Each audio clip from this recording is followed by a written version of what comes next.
kita berkumpul di rumah Allah ini, tidaklah saya berdiri di hadapan bapak-bapak kecuali karena Allah dan Rasul-Nya, kecuali karena agama yang kita imani, kecuali karena takutnya kita kepada azab dan murkanya Allah, kecuali karena cintanya kita terhadap ridhonya Allah dan surganya Allah, insya Allah. Tapi apakah kita dapat ridha Allah? Apakah kita selamat dari murka Allah? Apakah kita termasuk hamba Allah yang diterima oleh Allah sebagai hamba yang soleh? Ataukah kita menjadi hamba Allah yang akan dimurkai oleh Allah lalu dijerumuskan ke dalam neraka? Sebagaimana Allah dalam firman-Nya, wal asri innal insana lafi khusr. Demi masa, sesungguhnya manusia dalam keadaan merugi.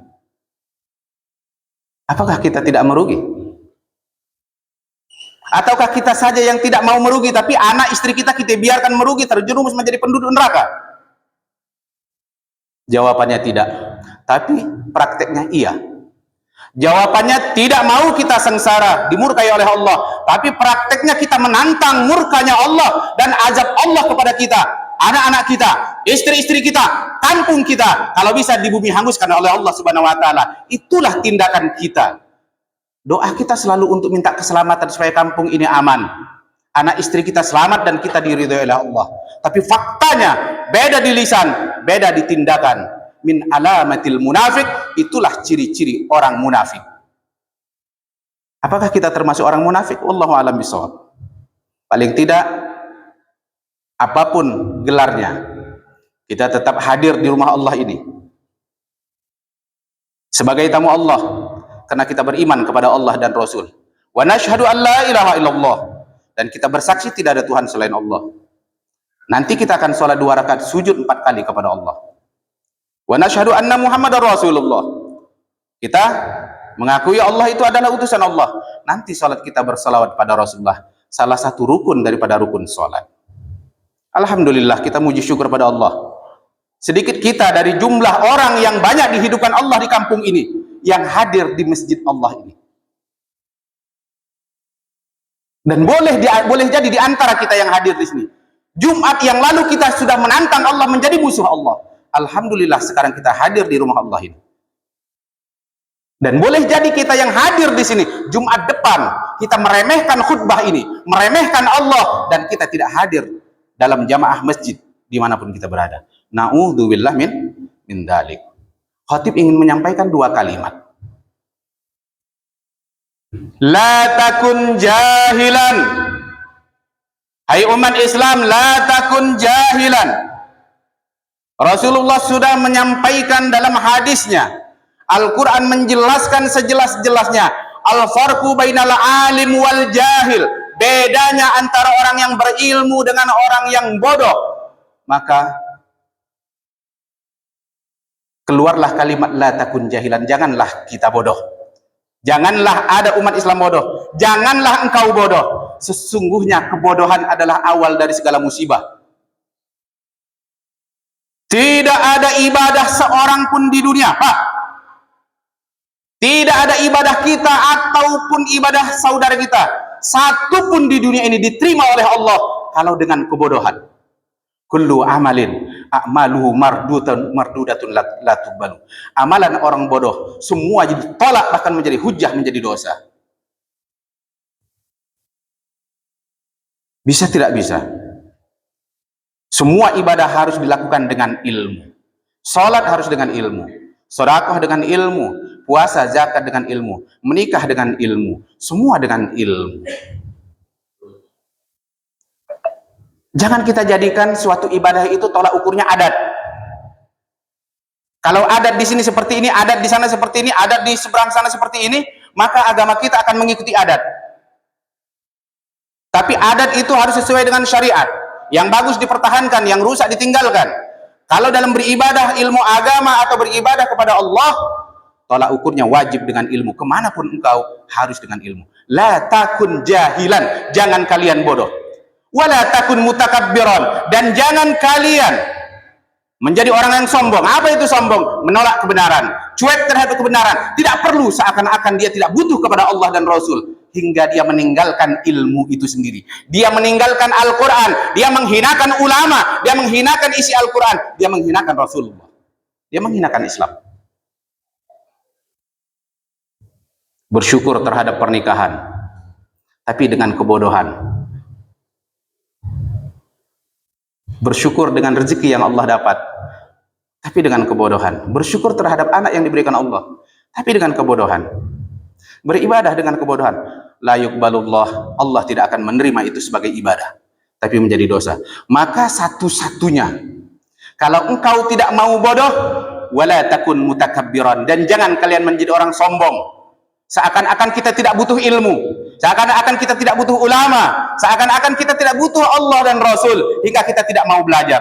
Padahal furidu alaikum bitalabil ilmi, kata Rasulullah, wajib umatku laki-laki perempuan, wajib diwajibkan atas kalian menuntut ilmu. Ilmu hal, ain wal kifayah. Ilmu fardu ain dan ilmu fardu kifayah. Artinya ilmu hal yang akan engkau laksanakan. Yaumian, harian kita melaksanakan sholat, wajib belajar sholat. Sudahkah betul sholat kita, bacaan kita? Ketika kita mau bersedekah, wajib belajar bagaimana cara mencari hartanya dan bagaimana cara mengeluarkannya. Ketika hidup bermuamalah dengan seorang, wajib belajar ilmu muamalah. Ketika mau bayar zakat, wajib belajar ilmu zakat. Ketika bersahabat, bagaimana bersahabat menurut syariat. Ketika mendidik anak, bagaimana mendidik anak menurut syariat. Ketika bergaul dengan istri, bagaimana bergaul menurut syariat. Ketika ada masjid di kampung, bagaimana kita menyikapi masjid dalam kampung ini sesuai dengan syariat. Ketika ada ulama, bagaimana kita menyambut atau berhubungan dengan ulama menurut syariat, keinginan Rasulullah yang dikatakan warisatul anbiya itu tadi. Ketika ada pengajian, bagaimana kita menyikapi balai pengajian itu sendiri sesuai dengan syariat yang diinginkan oleh Allah. Ketika ada pesantren, bagaimana kita menyikapi pesantren. Ketika engkau tidak bisa hadir, jangan kau gibah. Tapi tidak hadirmu saja pun dalam majelis ilmu, ketika engkau tidak menuntut ilmu, di saat engkau telah beriman pada Allah, wa antum minal fasikin, termasuk menjadi orang yang fasik. Orang yang tidak belajar, umat Islam fasik, ya. Hingga kita tidak tahu membedakan mana hari raya kita, mana hari raya orang kafir. Bagaimana bersyukur ketika ketika menyambut mensucikan anak atau mengawinkan anak. Baru kita lihat, walaupun tidak sempurna sesuai syariat, di kampung kita ini ada bersyukur kepada Allah atas bisa mensucikan anaknya, atas rezeki dari Allah. Walaupun belum sesuai dengan 100% syariat Allah, sedikit dia sudah menunjukkan. Dengan mensucikan anaknya memanggil ustadz, dengan mengkhitankan anaknya memanggil ustadz, memberikan tausiah ruhaniyah, bimbingan agama kepada orang yang datang. Ini harus ditiru. Ini harus ditiru. Bukan kita kumpulkan laki-laki perempuan kumpul joget-joget maksiat. Bagaimana kita mengharapkan anak itu menjadi anak yang soleh, yang ada nanti durhaka kepada orang tuanya. Karena kita yang menciptakan anak itu justru durhaka kepada Allah di saat mensucikannya. Iya. Dengan segala kekurangan, kita harus maklumi. Tapi dengan kelebihan sesuai dengan syariat, kebaikan dan kebenarannya kita harus ikuti. Mari kita ikuti di kampung kita ini. Apabila bersyukur, panggil ustadz-ustadz dari luar, panggil sholawat, alunkan suara sholawat dan Al-Quran. Jangan kau alunkan mengajak syahwat kepada kemudaratan. Jangan kau kumpulkan laki-laki perempuan bergabung hingga mereka ikhtilat. Termasuk dosa daripada dosa besar, yaitu ikhtilat bainan nisa wa rijal, mengumpulkan laki-laki dan perempuan. Melanggar adat, Ustaz, kalau seperti itu. Tinggal kita pilih, apakah kita memilih melanggar adat atau melanggar syariat. Nanti di padang mahsyar kita semua tahu, yang ditanya oleh malaikat, apakah engkau meninggalkan adat atau meninggalkan syariat. Sekali lagi saya katakan, adat yang benar harus kita pertahankan, tapi yang sudah tidak sesuai dengan syariat, wajib kita rubah menjadi sesuai dengan syariat.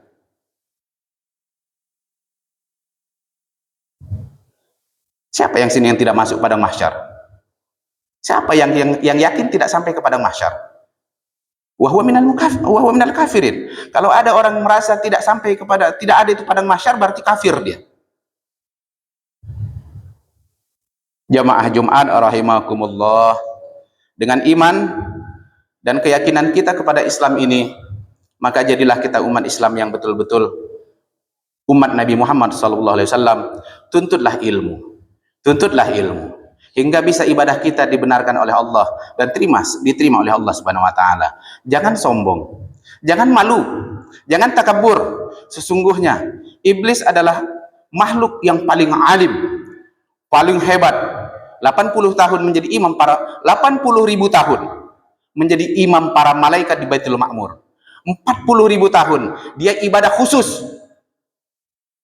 khalwat atau bersuluk dia di satu tempat, beribadah mutlak kepada Allah. Bukan 4 tahun, bukan 40 hari, 40.000 tahun menjadi imam para malaikat seperti Jibril, Israfil, menjadi makmumnya mereka. Iblis yang namanya Azazil pada saat itu menjadi imam 80.000 tahun. Ketika Allah mengatakan, sujud ya iblis li adama, sujudlah kalian kepada Adam, usjudu li adama, sujud kalian kepada Adam, illa iblis aba wastakbara, kecuali iblis, dia menolak dan sombong. Apa kata iblis? Aku diciptakan dari api, sementara Adam diciptakan dari air dan tanah, nggak pantas aku sujud pada dia. Ketika dia sombong, ketika dia menyepelekan, Allah hukumi dia murtad, Allah murkai dia, Allah sesatkan dia, Allah tetapkan dia menjadi penduduk neraka yang abadi. Lalu siapa kita? Padahal iblis cuma sebuah sujud penghormatan, bukan sujud penyembahan, sujud penghormatan kepada Nabi Adam alaihissalam, manusia pertama nenek moyang kita. Sementara ada anak kita, ada di antara kita, ada istri kita, atau ada keluarga kita, aba wastakbara, dia tidak mau sujud kepada Allah, sementara Allah adalah Tuhan yang menciptakan dia, yang sedang menciptakan bumi yang diinjak sama dia, yang menciptakan bumi yang sedang diinjak oleh dia, yang menciptakan udara yang sedang dihirup oleh dia, yang sedang menghidupkan keluarganya dan menghidupkan dia, yang dia rasai itu. Aba, dia menolak, dia sombong, dia tidak mau sujud. Apakah kekafirannya sama dengan iblis? Tentu berbeda. Iblis kafir karena tidak mau sujud penghormatan kepada Adam, tapi manusia itu tidak mau sujud kepada Allah yang menciptakannya.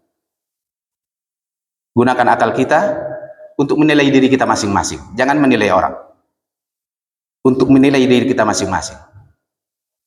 Barakallahu fikum. Mudah-mudahan Allah memberkahi kita, memberkahi kalian semua. Jemaah Jumat yang dirahmati Allah. Setelah pulang dari Jumat ini, tolong pikirkan kapan kita mati, apa yang kita bawa. Sesungguhnya orang yang paling bodoh siap menghadapi kematian tapi tanpa bekal. Sesungguhnya orang yang bodoh siap menghadapi mati, tidak takut menghadapi kematian tapi tidak mempersiapkan bekal. Sesungguhnya orang yang paling bodoh di dunia ini, dia siap untuk mati, dia tidak takut mati, tapi dia tidak membawa bekal untuk kematian. Padahal dia katanya percaya sama Allah, percaya ada alam kubur, percaya hari hisab, percaya ada surga dan neraka. Kepercayaannya mungkin hanya cuma di lisan, tapi mudah-mudahan kita yang hadir sampailah ke hati dan ke akal kita. Maka dipertanyakan, afala ta'qilun, apakah kalian tidak berakal? Berakal, insya Allah kita berakal. Barakallahu fikum. Irfa ra'sakum, angkat kepala kalian, dengarkan khutbah Jumat supaya kita lebih mendapatkan fadilah salat Jumat ini. Kita akan bacakan rukunnya.